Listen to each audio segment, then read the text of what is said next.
சோதனை.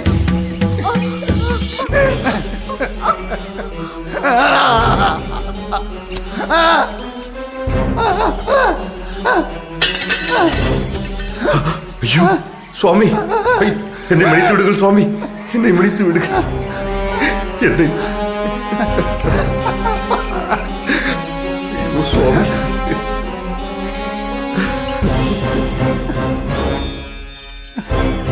ஐயோ தவறு இழைத்து விட்டேன். இப்போது நான் என்ன செய்வேன்? சுவாமி, நீங்கள் யார்? சகல சக்திகளும் படைத்த இந்த மாமுனி என்னை கொல்ல துணிந்த உன்னை என்ன செய்கிறேன் பார். சுவாமி,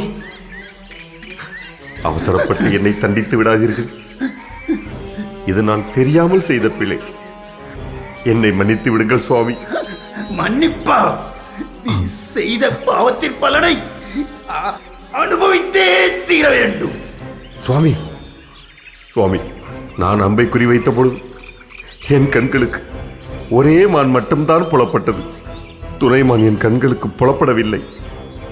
தெரிந்திருந்தால் இந்த பாவத்தை நான் நிச்சயம் செய்திருக்க மாட்டேன் சுவாமி. பாவத்தை செய்து விட்டாயே. நாங்கள் சந்தான விருத்தி செய்யும் காலத்தில் இப்படி ஒரு காரியத்தை செய்ததால் நீ உன் மனைவியை நெருங்கும் பொழுது மரணமடைவாய். சுவாமி,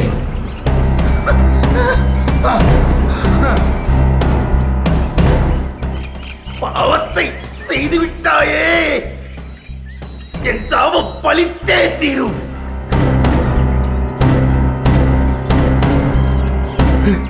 வேண்டாம் சுவாமி, வேண்டாம், வேண்டாம்.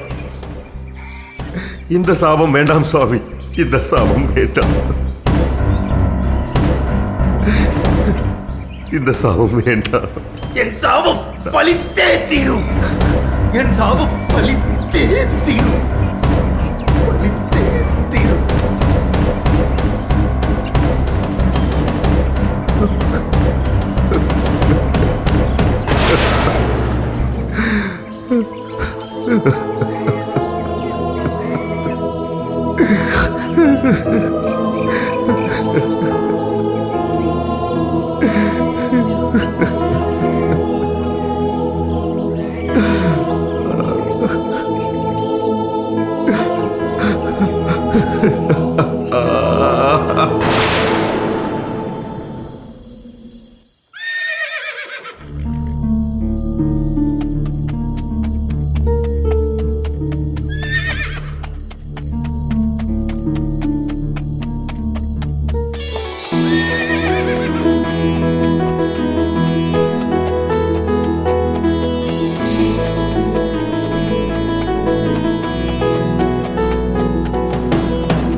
அரசே,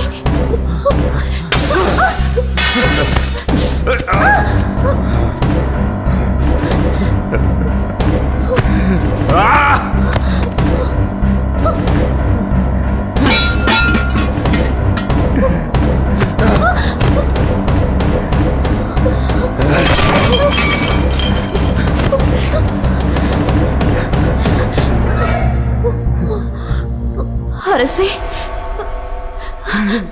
காட்டிற்கு வேட்டையாட தானே சென்றீர்கள்? அங்கு என்னதான் நடந்தது?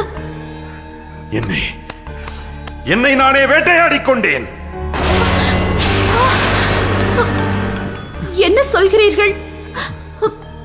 நம் சந்தான பாக்கியத்திற்காக வியாசர் பெருமான் நாள் குறித்து கொடுத்திருக்கிறார். இனி நாளும் கோலும் நமக்கு இல்லை. கூற்றுவன் வந்து அழைக்கும் வரை காத்திருக்க வேண்டியதுதான்.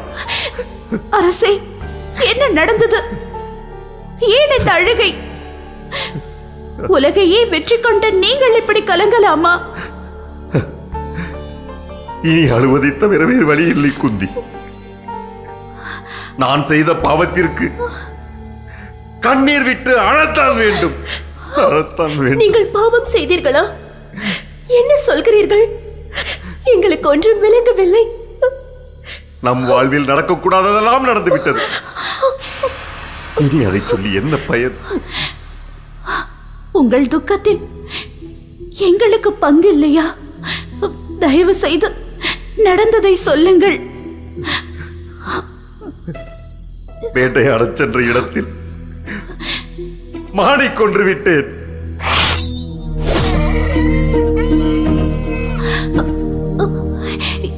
இதில் என்ன பாவம் இருக்கிறது?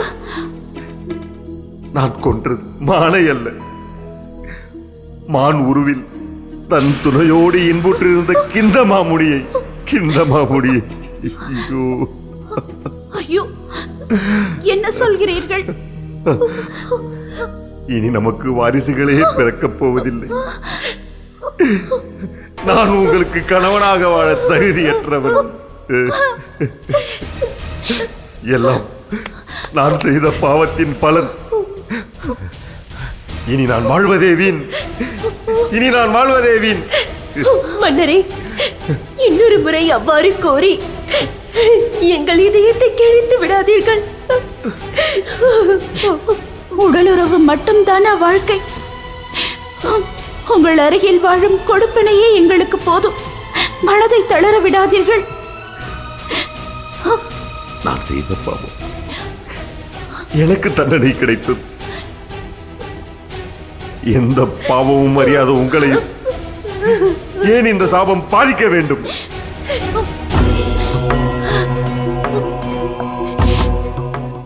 நான் பெற்ற குழந்தையை அனாதையாக ஆற்றில் விட்ட பாவம்தான் இப்படி என்னையும் இவரையும் துரத்துகிறதா?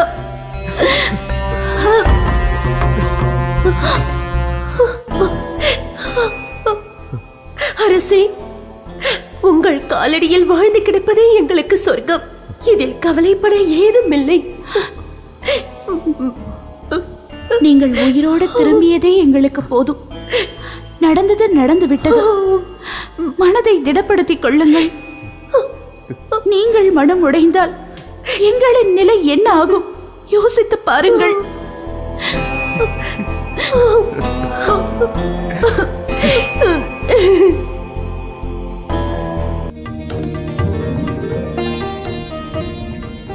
நீ என்னை நெருங்கும் போதெல்லாம் என்னை பரவசம் பற்றிக் கொள்கிறது. ஒவ்வொரு முறையும் நான் புதிதாக பிறப்பெடுக்கிறேன்.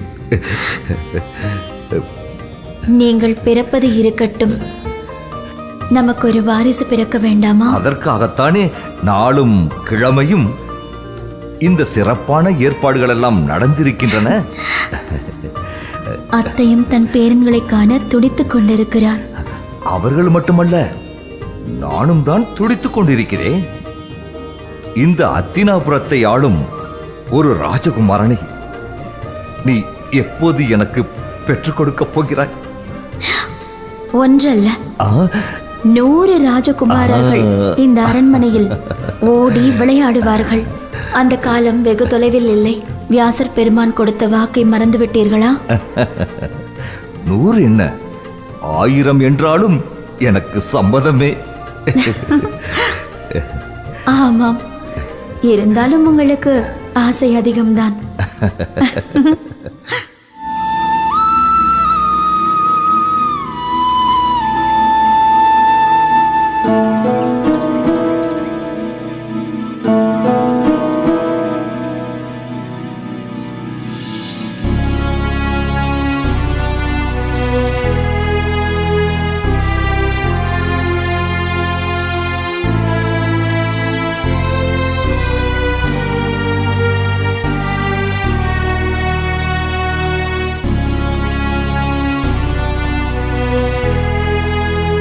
அரசே, மன்னிக்க வேண்டும் அரசே.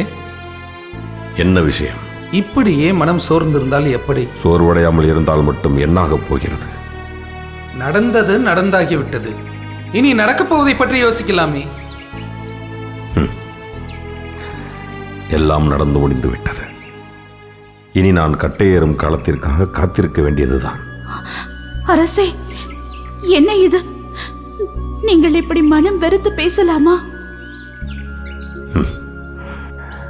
நான் உண்மையைத்தானே பேசுகிறேன் குந்தி. மன்னா, மனம் தளர வேண்டாம். சாபம் என்று ஒன்று இருந்தால் கண்டிப்பாக விமோச்சனம் இருக்கும். விமோச்சனம்? இந்த உடலை விட்டு உயிர் பிரிவதே நான் பெற்ற சாபத்திற்கு விமோச்சனம். என்றோ வரப்போகும் மரணத்தை நினைத்து இன்றே வருந்துவது சரியா அரசே? இறைவனின் அருள் இருந்தால் எல்லாம் நலமாய் நடக்கும். யாருடைய ஆறுதலும் எனக்கு தேவையில்லை. தயவு செய்து என்னை தனிமையில் விடுங்கள். நேற்றே நான் உங்களுடன் வந்திருக்க வேண்டும். உங்களை தனிமையில் விட்டுவிட்டு எங்களுக்கு இங்கு என்ன வேலை? அதைத்தான் நானும் கேட்கிறேன். என் வாழ்வே அந்தரத்தில் தொங்கும் சிலந்தி வலை போல் ஊசலாடிக் கொண்டிருக்கிறது. இனிமேல் உங்களுக்கு இங்க என்ன வேலை? நீங்கள் அனைவரும் அத்தினாபுரத்திற்கு கிளம்பலாம். அரசே, என்ன சொல்கிறீர்கள்? உங்களை இங்கே தனிமையில் விட்டுவிட்டு நாங்கள் மட்டும் நாடு திரும்புவதா? நாங்கள் தனித்து வாழப் போகிறோம். நான் என் மனைவிகளோடு வனப்பிரஸ்தம் சென்று விட்டதாக அத்தினாபுரத்தில் அனைவரிடமும் சொல்லிவிடுங்கள். நீங்கள் அனைவரும் நாடு திரும்பலாம். அரசே, நான் சொல்வது சற்று. இது அத்தினாபுர சக்கரவர்த்தியின் உத்தரவு. கிளம்புங்கள் இங்கிருந்து.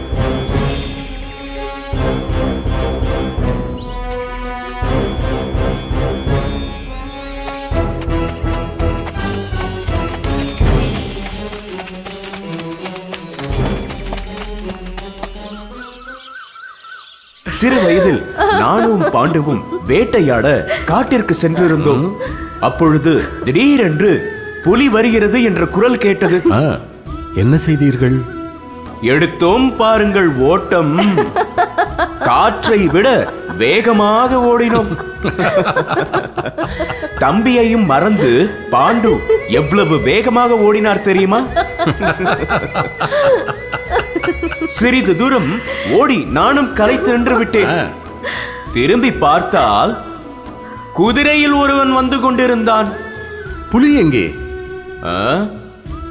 குதிரையின் பெயர்தான் புலியாம்.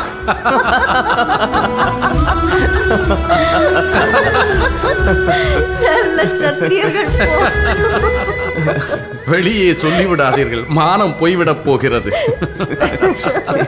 இல்லை பெரியப்பா, இல்லை இல்லை. உங்களுடன் சற்று நான் தனியாக பேசுவேன். ஒரே வேடிக்கை.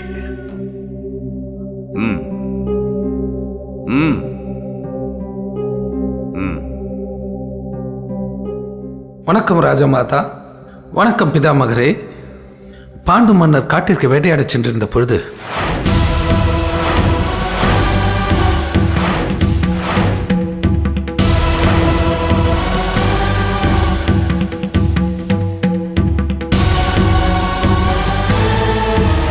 என்னை இங்கு அனுப்பி வைத்துள்ளார்.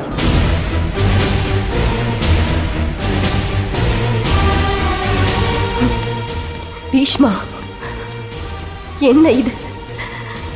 பாண்டுவிற்கு ஏன் இப்படி சோதனைக்கு மேல் சோதனை வந்து கொண்டிருக்கிறது? இதை தீர்க்கவே முடியாதா?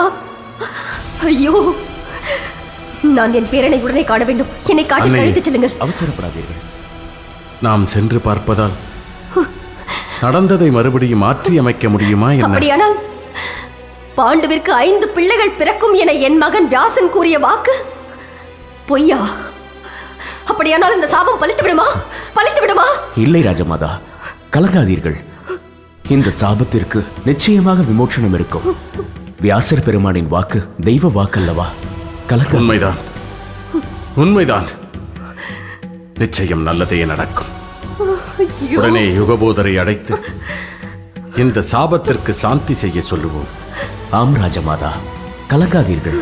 அண்ணனுக்கு ஒன்றுமாகாது.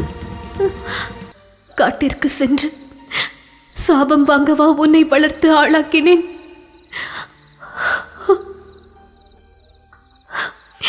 நீ கானகம் புறப்பட்ட பொழுதே என் மனம் கிடந்து துடித்ததே. அதற்கு காரணம் இதுதானா? ஐயோ, என் மகன் வாரிசற்ற தரிசு நிலமாகி போனானே.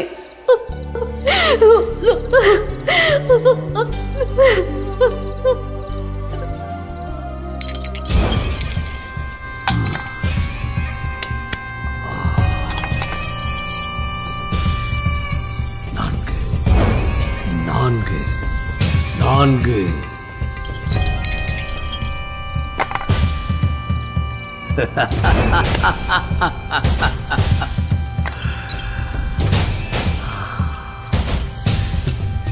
8 8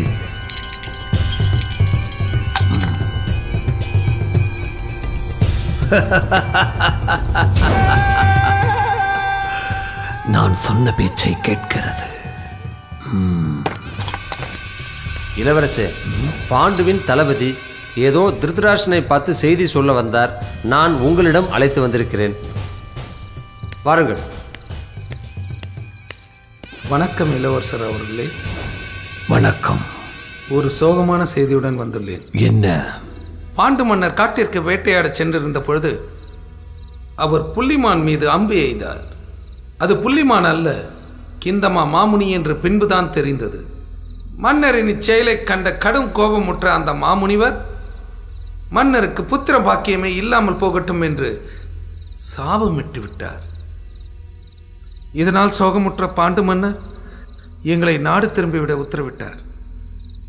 இந்த தகவலை தெரிவிக்கவே நான் இங்கு வந்தேன். நீங்கள் சொல்வதை பார்த்தால் பாண்டு மன்னருக்கு வாரிசே இல்லாமல் போய்விடும் போலிருக்கிறதே. ஆமாம். பாவம் பாண்டு மன்னர். காட்டிற்கு போவானேன், மானை கொல்வானேன், இப்படி ஒரு சாபத்தை பெறுவானேன். உத்தரவு இளவரசே. எல்லாம் விதிப்படி நடக்கிறது. இளவரசே, எல்லாம் விதிப்படி நடக்கிறதா அல்லது உங்க சதிப்படி நடக்கிறதா? நான் 4 அடி எடுத்து வைத்தால் விதி எனக்கு சாதகமாக 8 அடி எடுத்து வைக்கிறதே.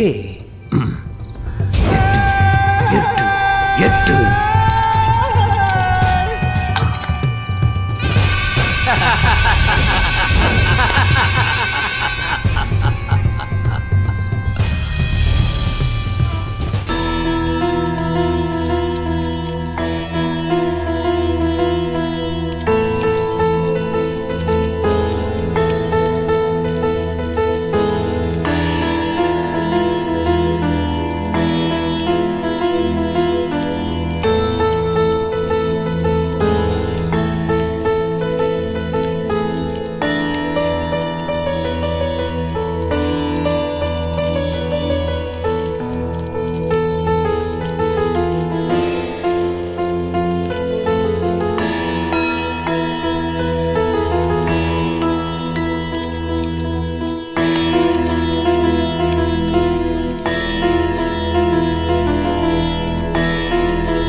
அன்னையே, தங்களுக்கு ஒரு நற்செய்தி கொண்டு வந்திருக்கிறேன்.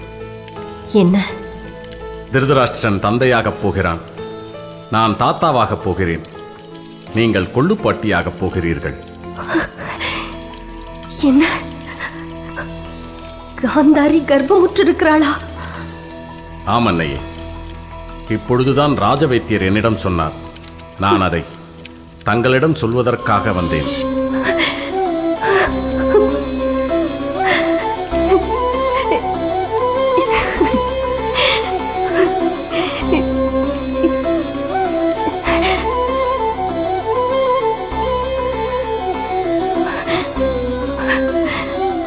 அம்மா தாயே, இன்பமும் துன்பமும் நிறைந்ததுதான் வாழ்க்கை என்பதை எனக்கு புரிய வைத்து விட்டாய். எனது பேரன் பாண்டுவை நினைத்து நான் கவலையில் உறைந்து போயிருந்தேன். இத்தருணத்தில் இந்த மகிழ்ச்சியான செய்தியை அளித்து என்னுடைய கவலைக்கு மருந்தளித்து விட்டாய். ராஜமாதா, ஹத்தினாபுரத்திற்கு வாரிசு உருவாகியிருப்பதை அறிந்தால் அண்ணன் பாண்டு மிகவும் மகிழ்ச்சி அடைவார். ஆம், துன்பத்தில் துவண்டு கிடக்கும் அவனுக்கு இந்த செய்தி சற்று ஆறுதலை கொடுக்கும் அல்லவா? ஆம், நீங்கள் சொல்வது சரிதான் அன்னையே. இப்பொழுதே பாண்டவிற்கு தூது அனுப்பி விடுகிறேன். நல்லது. காந்தாரி, சாப்பிடு.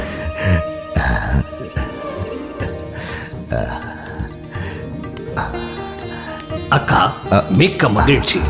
மாமா, வாழ்த்துக்கள். இந்த அத்தினாபுர சாம்ராஜ்யத்திற்கு வாரிசு பிறக்கப் போகிறது என்று கேள்விப்பட்டேன். நீங்கள் தந்தையாக போகிறீர்கள், நான் மாமாவாக போகிறேன்.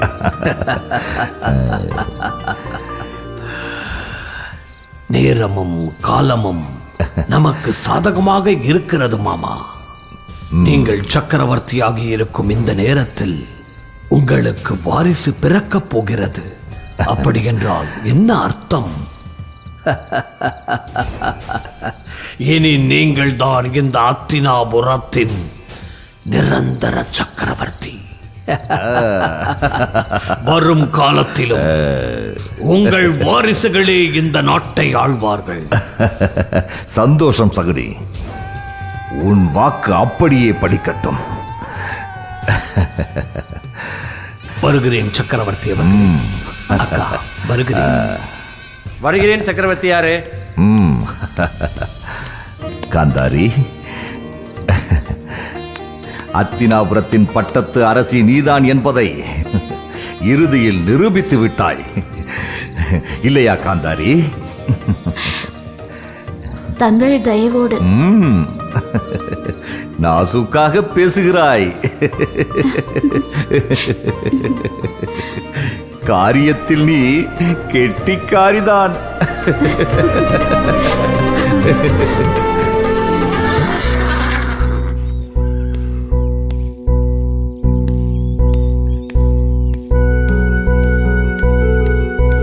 அத்தினாபுர சக்கரவர்த்திக்கு வணக்கங்கள். அரண்மனையிலிருந்து ஒரு நல்ல செய்தியோடு வந்திருக்கிறேன். என்ன செய்தி? நமது மன்னர் தங்களது சகோதரர் திருதராஷ்டிரர் அப்பாவாக போகிறார். சரி, நீ கிளம்பலாம்.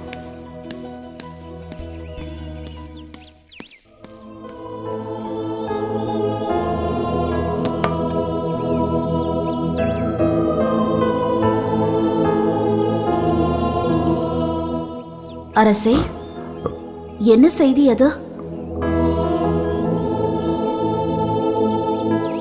அண்ணன் திருதராஷ்டிரர் அப்பாவாக போகிறாராம். அந்த தகவல் தான் இப்போது வந்தது. மிக்க மகிழ்ச்சியான செய்தி. மகிழ்ச்சியான செய்திதான். ஆனால்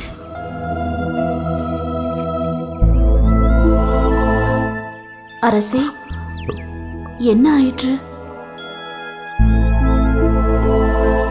மனதுக்கு மகிழ்ச்சியான செய்தியாக இருந்தாலும் அது என் இயலாமையை சுட்டிக்காட்டுவது போலவே உள்ளது.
குந்தி, நம் வாழ்க்கை இப்படி சீரழிந்து விட்டது என்று கலங்குகிறாயா?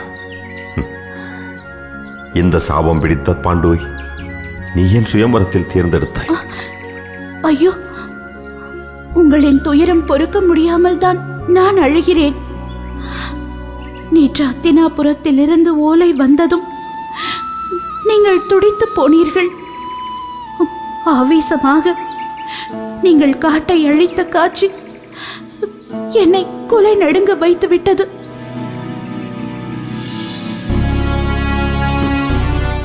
அத்தினாபுரத்திற்கு அண்ணனின் வாரிசு வரப்போவது நல்ல செய்திதான். ஆனால் என் விதியை பார்த்தாயா? பாவத்தை செய்துவிட்டு புத்திர சுகத்தில் தவிக்கிறேன். என்ன செய்வது? பிள்ளை பாக்கியம் சிலருக்கு வரமாக இருக்கிறது, சிலருக்கும் சாபமாக மாறி விடுகிறது. என்ன சொல்கிறாய்? பிள்ளை பாக்கியம் பெரும் பேரல்லவா? அது எப்படி சாபமாக முடியும்?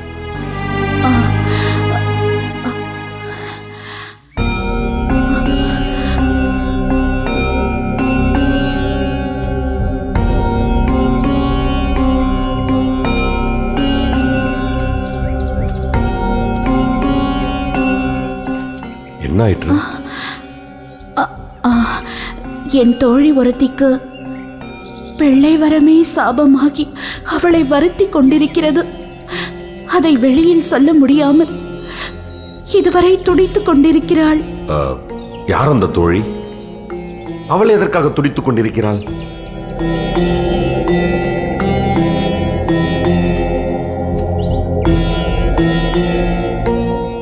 எனக்கு பத்ரா என்ற ஒரு தோழி இருக்கிறாள். அவளது சிறு வயதில் நடந்த சம்பவம் அது. அவள் 1 வருட காலம் துர்வாச முனிவருக்கு சேவை செய்தாள். அதனால் மனமகிழ்ந்த துர்வாச முனிவர் அவளுக்கு தெய்வீகமான மந்திரம் ஒன்றை கற்றுக் கொடுத்தார். தெய்வீகமான மந்திரமா? அது என்ன மந்திரம்?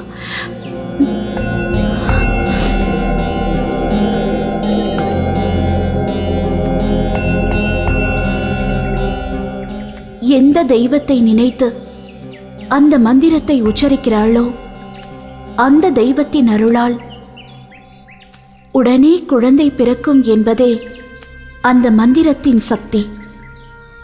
ஆனால் என் தோழி அந்த மந்திரத்தை பிரயோகிக்க அச்சப்படுகிறாள். அப்படி செய்வது சரியா அரசே? குந்தி, இப்படி ஒரு வரம் யாருக்கு கிடைக்கும்? தெய்வத்தின் அருளால் குழந்தை பெற்றுக்கொள்ள பெருந்தவம் செய்திருக்க வேண்டுமே. உன் தோழி எதற்காக தயங்க வேண்டும்? என் பிறப்பை பற்றி உனக்கு தெரியுமா?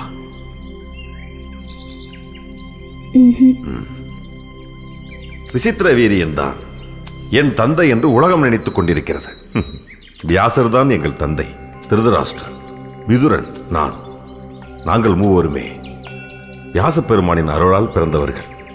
குந்தி, இந்த நேரத்தில் இன்னொரு அதிசயத்தை பற்றியும் சொல்லித்தான் ஆக வேண்டும். அப்போதுதான் உன் தோழிக்கு கிடைத்த வரம் எத்தனை மகிமை வாய்ந்ததென்று உனக்கு புரியும். நம் குலகுருவான வியாசர் பெருமான் அவதரித்த அற்புதத்தையும் சொல்கிறேன் கேள். நம் ராஜமாதா சத்தியவதியின் இளம்பிராயத்தில் நடந்த சம்பவம் அது. நம் ராஜமாதாவிற்கு பராசுரர் என்ற முனிவர் கொடுத்த தெய்வீக மந்திரத்தால் பிறந்தவர்தான் வியாசர் பெருமான்.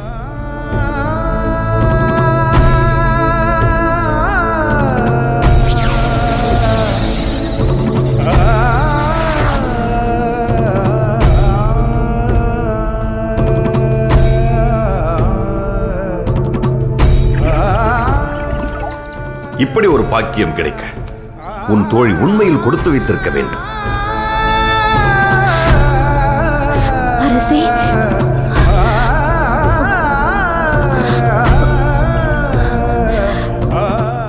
அது நடந்தது என் தோழி பத்ராவுக்கல்ல, எனக்குத்தான்.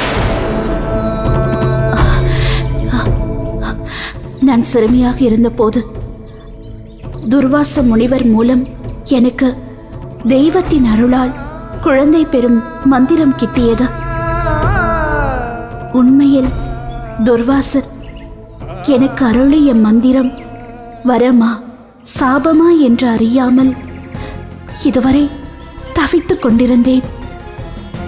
அதனால்தான் நீங்கள் கிந்தமா முனிவரிடம் சாபம் பெற்று தவித்துக் கொண்டிருந்த போது அந்த வரத்தை பற்றி உங்களிடம் சொல்லும் துணிச்சலோ தைரியமோ எனக்கு வாய்க்கவில்லை. இப்பொழுது நீங்கள் வியாசர் பெருமான் அவதரித்த அற்புதத்தை சொன்ன பிறகுதான் எனக்கு கிடைத்த மந்திரத்தின் மகிமையை புரிந்து கொண்டேன். இதுவரை இந்த உண்மையை மறைத்ததற்காக என்னை நீங்கள் மன்னிக்க வேண்டும்.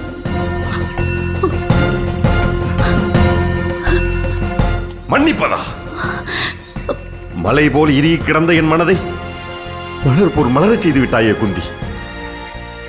என்னை இந்த துயர கடலில் இருந்து மீட்டெடுத்த உனக்கு நான் அல்லவா நன்றி சொல்ல வேண்டும்? அரசே, நான் உங்களிடம் இன்னொரு எனக்கு இனிமேல் எந்த விளக்கமும் தேவையில்லை. என் மனம் ஆனந்த கூத்தாடுகிறது. வியாசர் பெருமான், தெய்வத்தின் அருளால் உனக்கு 5 குழந்தைகள் பிறக்கும் என்று சொன்னதின் அர்த்தத்தை இப்போது நான் முழுமையாக புரிந்து கொண்டேன். அரசே, என்ன? நான் இனியும் பேசுவதற்கு என்ன இருக்கிறது குந்தி? நாம் இப்போது பேச வேண்டியதெல்லாம் எந்த தெய்வத்தை அழைப்பது என்பது பற்றிதான். நம் தெய்வ குழந்தைகளை காண நான் அவளோடு காத்துக் கொண்டிருக்கிறேன். குந்தி, நாளை காலை நீ நீராடி பூஜைக்காக தயாராக இருக்க வேண்டும்.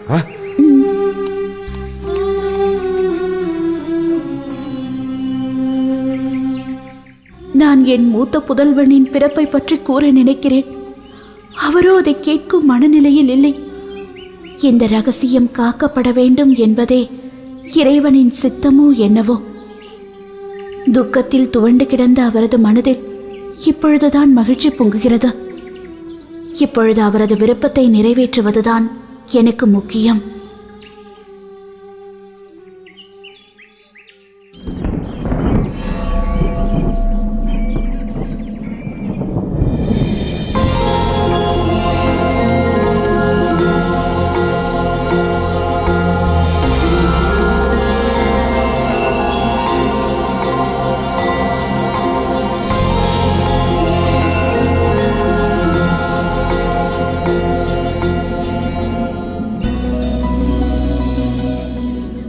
எந்த தெய்வத்தை முதலில் அழைக்கலாம்? உலகம் சிறக்க அறமே தலைக்க வேண்டும். உலகில் சிறந்தது அறமே. எனவே நாம் தர்மதேவனை முதலில் அழைப்போம்.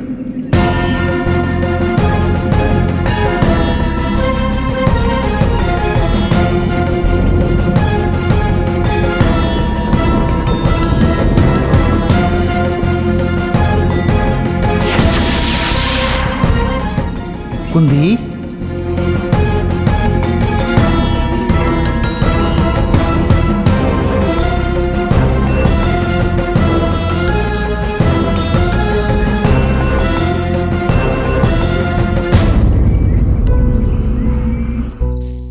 பிதாமகருக்கு வணக்கம். வந்த செய்தி என்ன? சொல். பாண்டு மன்னரிடமிருந்து ஓலை வந்திருக்கிறது.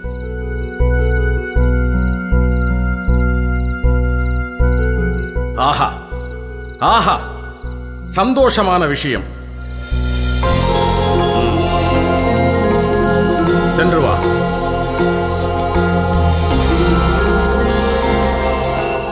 அயோத்தியின் சக்கரவர்த்தி தசரதன் தனக்கு ஒரு புத்திரன் இல்லையே என்று ஏங்கிக் கொண்டிருந்தான். ரகுவம்சம் தழைக்க என்ன வழி என்று ஏக சம்பந்தங்களை கலந்து ஆலோசித்தான். சர்வேஸ்வரனின் அனுகிரகம் பெற்று புத்திர பாக்கியம் உண்டாக புத்திர காமேஷ்டி என்றொரு யாகம் செய்ய வேண்டும் என்று தீர்மானம் செய்யப்படுகிறது. ராம லக்ஷ்மணர் பரதன் சத்ருக்னன் ஜனனம் பற்றி நாளை தெரிந்து கொள்வோம்.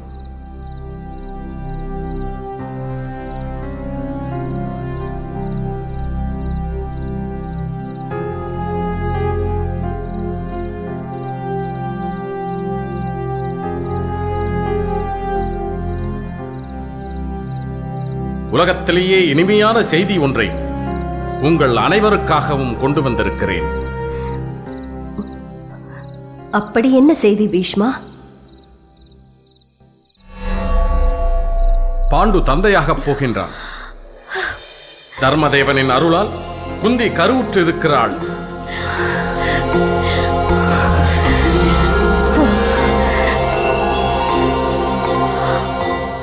நான் வணங்கிய என் தெய்வம் என்னை கைவிடவில்லை.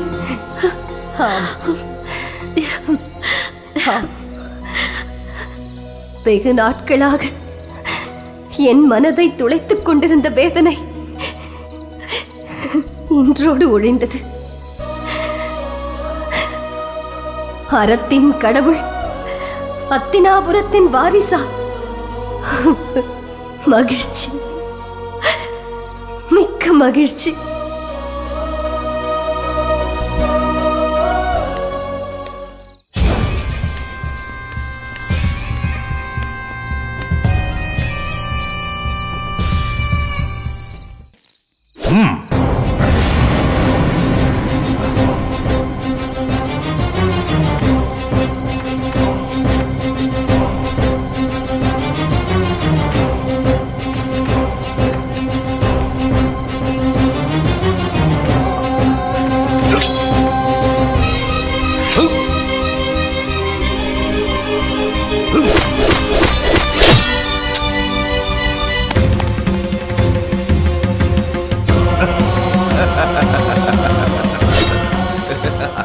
சபாஷ்!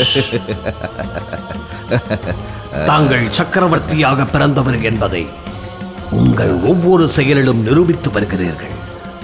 உங்களுக்கு ஒரு அதிர்ச்சி தரும் செய்தியுடன் வந்திருக்கிறேன். என்னது? தெய்வத்தின் அருளால் பாண்டுவிற்கு புத்திர பாக்கியம் கிட்டியிருக்கிறதா? அதனால் என்ன? முதலில் பிறக்கப் போவது என் மகன்தான். அவனே இந்த அத்தினாபுரத்தை ஆளப்போகிறவன். எந்த கடவுளின் அருளால் வேண்டுமானால் பாண்டுவிற்கு குழந்தை பிறக்கட்டும். நாம் ஏன் கவலைப்பட வேண்டும்? என் அக்கா காந்தாரி அல்லவா இந்த அத்தினாபுரத்தின் மூத்த வாரிசை தரப்போகிறாள்.